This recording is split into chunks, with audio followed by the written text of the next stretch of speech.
Hele historien om Det Blå Hus, den startede for 15 måneder siden, vil jeg gætte på, med at der var en gruppe unge, som havde vidt forskellige planer. Nogle havde intentioner om at sætte fokus på en korrupt boligpolitik.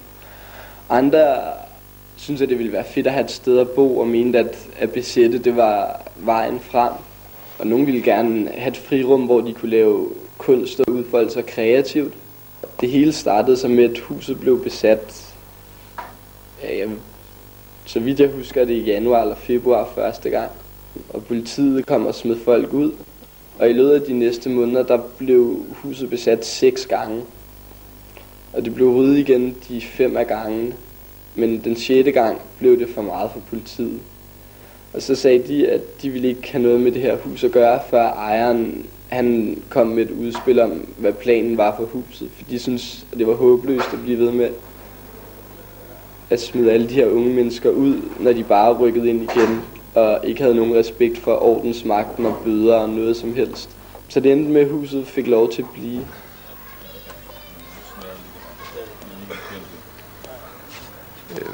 Vi sidder nu foran Det Blå Hus, som har været besat i et år i dag, hvor vi holder en demonstration, fordi at der er nogen, der prøver at rydde det, for at bygge muligvis et kollegie, eller det er i hvert fald det, som de offentliggør af deres plan, for at lave et rum, som er fuldstændig modsat af det, som vi lever i nu, hvor vi selv kan bygge det op i modsat til et kollegie, hvor man ikke engang må sætte tegnstifter i væggen. Vi er midt i vores enuges fødselsdagsuge lige nu, hvor der er debat og film, og der har været en fest i Ungdomshuset sidste fredag, en fødselsdagsfest. Det er jo tydeligt en torn i øjet på systemet i det, at det er folk, som prøver at leve uden systemet, eller ikke føler sig afhængige af, at der er andre, der skal tage ansvar over deres liv.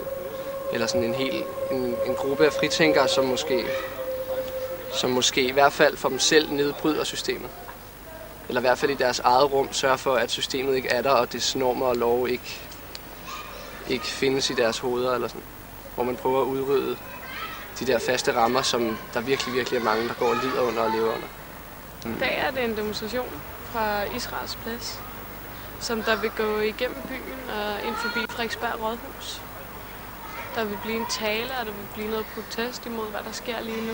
Og der, altså demoen, ja, altså som sagt, er en protest imod rydningen, men også en manifestation for, at vi har det her alternative sted, og vi vil gerne have flere alternative steder. Først var det jo burde det jo have været en fødselsdagsdemo med stor glæde, men det er bare ikke så meget at fejre, når man er i en så truet situation.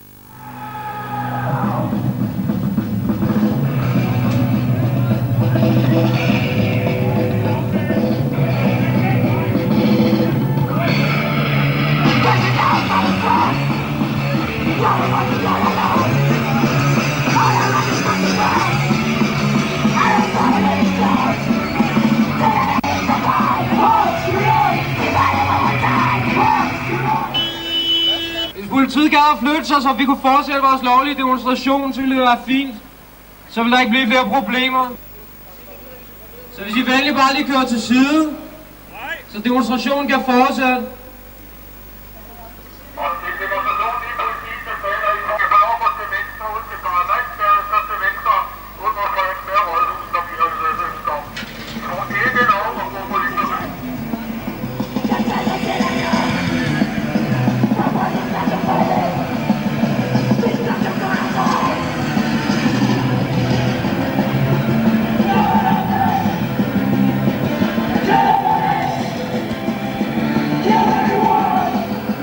Måske er hovedmålet ikke at have en konfrontation, når demonstrationen er gået 15 meter.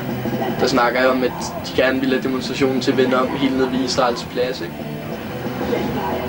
Hvor der var hovedmålet at komme ud med budskabet mere, end det var at stå og slås med politiet nede ved Nørreport station. Selvfølgelig er det en torn i øjet på politikerne, for vi viser hver eneste dag, at vi er i stand til at tænke, handle og leve uden dem. Og vi på ingen måde behøver deres system for at overleve. Deres system er vi udskiftet med frihed. Vi lever også uden butikskæder og multinationale selskabers forbrugshelvede, hvor vi køber, så andre kan producere, og producerer, så andre kan købe. For friheden kan ikke købes. Den skabes af os, når vi er sammen, når vi bygger vores egen verden op. Vores kamp for fristeder og åndehuller er derfor en kamp mod staten og kapitalismen. Derfor burde rådhuset laves til kollektiver for de unge, som ikke har noget sted at bo. Derfor burde de multinationale selskabers fabrikker laves til ungdomshuse. Derfor opfordres I alle sammen til at besætte og skabe et liv på jeres egne vilkår. Ikke på politikere eller kapitalisters. Derfor ingen rydning af det blå hus.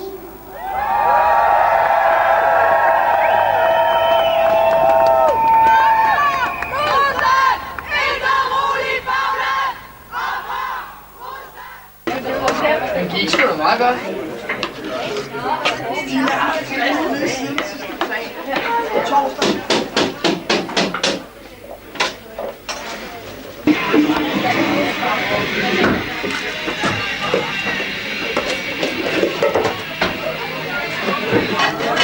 Der er sodavand og saft på en tiger her.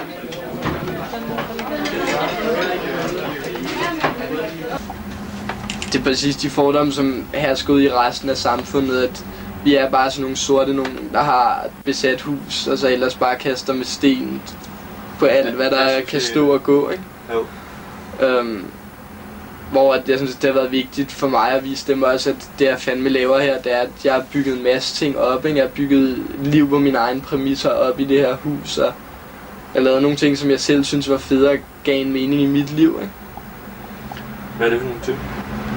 Altså, ja, langt hen ad vejen er det jo fællesskab, ikke? At det er hele måden at leve på sammen, og spise sammen, og holde møder og snakke om ting, og vedtage nogle ting sammen, ikke? Så kan man jo også sige at få en halv håndværkeruddannelse af at bo her i huset. Okay. Fordi der er så mange sådan nogle praktiske ting, der skal ordnes, ikke? Så der har jo hverken været vinduer eller døre eller noget som helst i huset. Så der har vi jo bygget det meste af det selv. Det har man jo også lært en masse ting af. Og det er også en del af det med at være selvstændig for mig, eller være autonom. Hvis man vil bruge det ord. Ja. At jeg kan gøre tingene selv. Jeg behøver ikke at ringe efter en håndværker, når jeg skal have skiftet min vinduesramme mere. Jeg behøver ikke at ringe efter en håndværker, når radiatoren ikke virker, eller sikringen er sprunget. Fordi at de ting, det er sgu bare nogle ting, jeg kan selv nu. At ja, når jeg bliver gammel, bliver jeg sådan, gøre det selv, mand.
Der skete jo det, at sidste onsdag blev huset ryddet. Efter at have været besat i lidt over et år.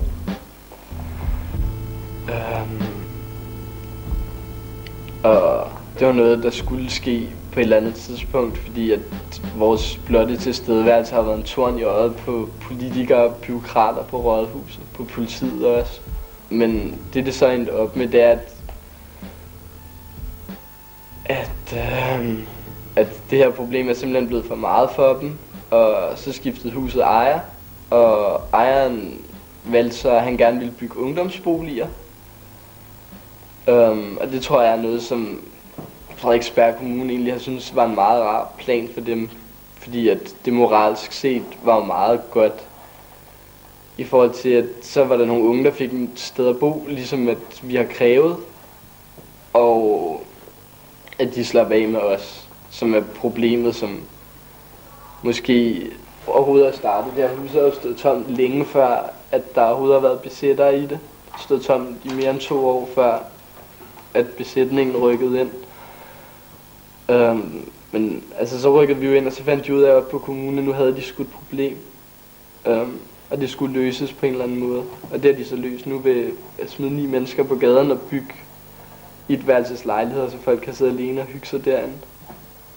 Jeg tror, det er svært at sige, om ham ejeren han har tænkt det ind, da han skulle have lavet en byggeplan. Nu er ungdomsboliger ikke det allermest rentable at lave, men det er et moralsk super godt projekt for kommunen, at de har på en eller anden måde reddet deres egen røv ved at bygge ungdomsboliger i forhold til at sige, okay, nu smider vi dem her, som er de allerfattigste folk, som ikke har penge til et sted at bo, og derfor bare taget et sted ud, og så bygger vi 4-værelses ejerlejligheder i stedet. Så havde der været mere røre omkring det, så ville alle og enhver kunne sige, det er jo dybt forkasteligt, Frederiksberg er kun for de rige, og det er asocial boligpolitik, ikke? Men hvis sige, når vi bygger ungdomsboliger i stedet, så altså så er det meget mere legalt, ikke? Ungdomsboliger, det er noget, der mangler, og de er jo unge, der mangler en bolig, dem her. Ikke, jeg tror, at vi nogensinde er dem, som får de ungdomsboliger, eller får råd til at betale det. Men altså, det er jo sådan et eller andet lidt smart stunt fra kommunens side, kan man sige. Man kan også sige, at vi har hele tiden været bevidste om, at huset skulle ryddes en dag, ikke? Når man kommer og sætter sig selv, eller planter sin støvle lige midt i systemets grimme fjes, så er man også et problem for dem, og så vil de gerne af med en. Og derfor vidste vi godt fra starten af, at det ville blive ryddet. Og jeg synes personligt, det har været en stor sejr, at huset har fået lov at stå i over et år. At det har opbygget nogle fede ting. Både for de mennesker, der har boet der, har det givet enormt meget. Sådan sammenhold og samvær bare været super fedt, ikke? Det har givet folk mod på at rykke videre. Og det har samlet en masse nye folk omkring BZ også. At der er rigtig mange nye folk, der rykker alle vejene nu. Og at lige pludselig så bliver BZ måske en ting, som bliver en faktor igen, ikke? Der er det fedt på en eller anden måde, at det er en del af miljøet, som sådan har kommet og gået med for sådan lidt lav styrke en del år nu. Og der er det fedt, hvis at der er enormt mange folk, der begynder at rykke igen nu og sige, prøv at høre her, BZ er sgu vejen frem. Kampen fortsætter, at det var ikke bare noget, der var der, og så stoppede det. Men at det er noget, som ruller videre nu, ikke?